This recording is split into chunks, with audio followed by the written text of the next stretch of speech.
So eating I have a pussy for problem, straight Whitney. year. Can you help me with this? Yes. This Okay. is Whitney.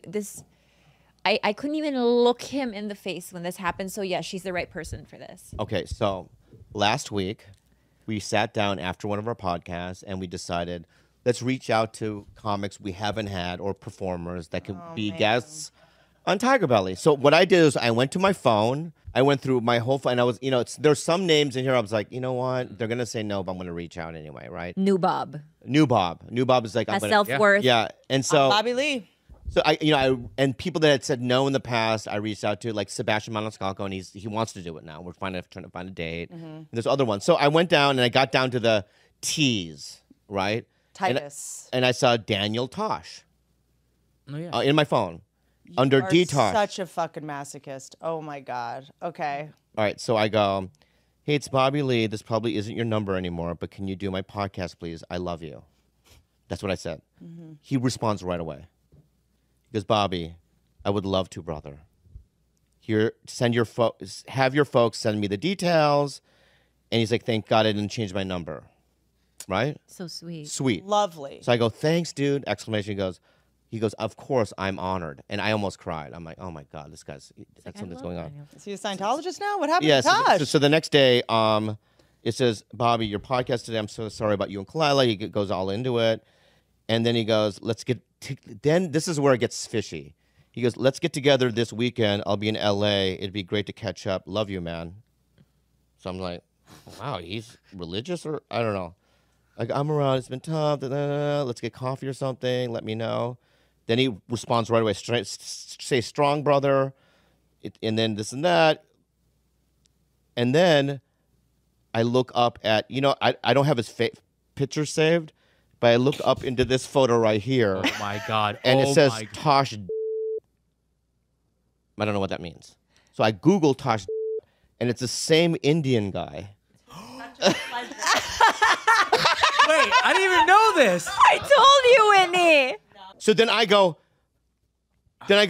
hey, Tosh, I thought I was texting with Daniel Tosh, the comedian. Sorry for the miscommunication and misunderstanding. Ha ha ha. I'm so sorry. And then he goes, Let me stop you. Hold on. Yeah. The fact that Tosh sent you to his people is the craziest part of this. Wait, who is he? Exactly. But I looked him up. He is the CEO of this company. It's like a tech company. What? So like he does have people. Why is he in your phone? but this is how I changed because in the past, I would have gone, I'm just going to have him on my podcast. The fact that he didn't. We always have this guy, Tosh, some random guy on our podcast CEO. just because I fucked up on the whole thing. I'm watching TV and Tosh is making me laugh, so I wrote a tweet just saying, your show makes me laugh. And then I put it down, and then like 2 days later I come home and I read these like bloggers and like Hollywood reporters, Louis C.K. defends Daniel Tosh amid rape joke controversy. I had no idea. He got in trouble for making some jokes about rape, and I didn't know about it. And so I'm a defender of rape. That's what everybody says now. And I've read all this stuff like, shame on you, Louis C.K., and I'll never watch your show. You're a rape apologist. I've been called a rape apologist because I said hi to a guy. Because I said, hey, nice show to a guy who everybody was mad at. So you really got, here's, the lesson here. Never go to Vermont. No, it's dangerous. It's dangerously... It's a dangerous place. But here's the thing. This is like a fight between comedians and feminists, which are natural enemies. The biggest, easily... Because, stereotypically speaking, feminists can't take a joke. And stereotypically speaking, and comedians... See? And comedians... But here's the last thing I want to say about it. This is also about men and women, because a lot of people are trading blogs and things about this on the with each other. Couples are fighting about Daniel Tosh and rape jokes. Really? Yeah, that's what I've been reading in blogs. But they're both making a classic gender mistake, because the women are saying, here's how I feel about this. But they're also saying, my feelings should be everyone's primary concern.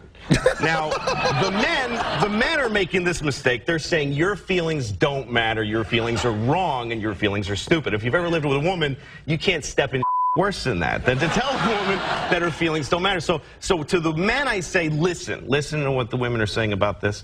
To the women I say, now that we heard you, you know, shut the up for a minute. And let's all get back together and kill the Jews. That's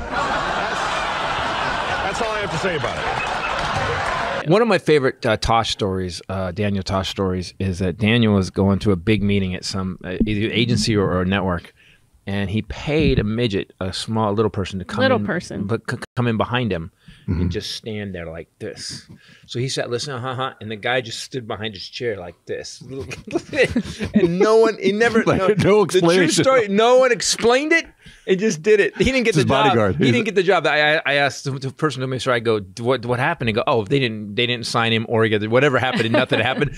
But fucking brilliant. Yeah. Like, Bring the sunshine, all right now. Feel it now, yeah. You bring the sunshine, all right now.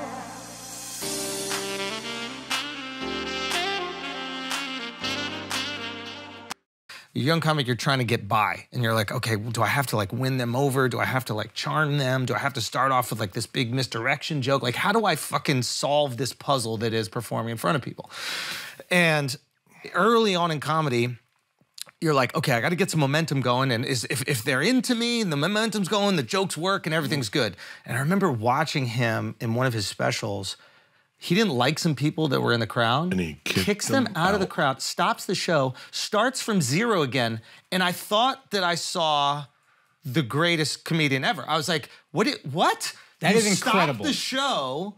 And there were like a few things. I went on this like rabbit hole with Tosh, and it's like, I saw another thing happen. I saw him, he went on a radio. Remember back when we would do radio and like we would do bits? Yeah. They like tee you up for a bit. And it was the worst, because like, you don't know, it's like, do I pretend that this isn't a joke and do it, or do I just do it as a joke? This motherfucker did the joke as a joke and murdered for 3 people. It is 3 people. I saw that clip. I saw that clip.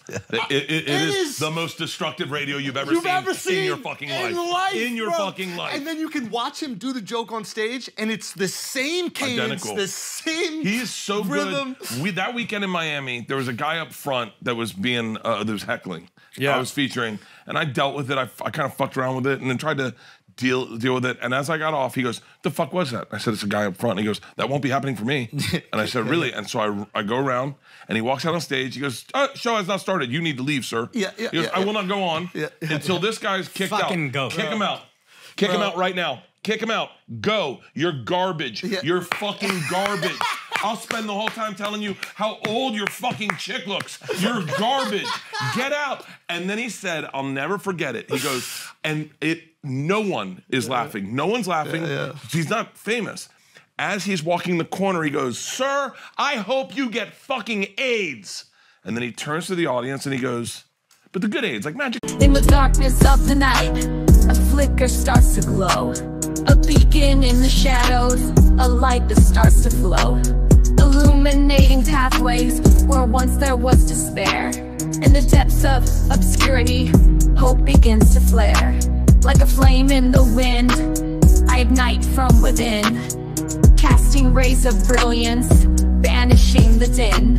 With each step I take, I brighten up the way. In the realm of shadows, I become the day. I'm the light in the darkness, the spark in the night. Guiding lost souls towards the morning light. Through the tunnels of uncertainty, I'll be the guide. For I am the bearer of hope, in me dreams reside. In the labyrinth of life, where shadows dance and play, I'm the ray of sunshine, turning night into day. With every glimmer I cast, I unveil the unseen. In the tapestry of existence, I'm the golden sheen. From the darkest corners to the highest peak, I'm the radiant glow that even shadows seek. With every flicker, every beam I emit, I dispel the darkness, I never submit. I'm the light in the darkness, the spark in the night. Guiding lost souls towards the morning light. Through the tunnels of uncertainty, I'll be the guide. I am the bearer of hope. In me dreams reside. In the symphony of life, I'm the crescendos rise.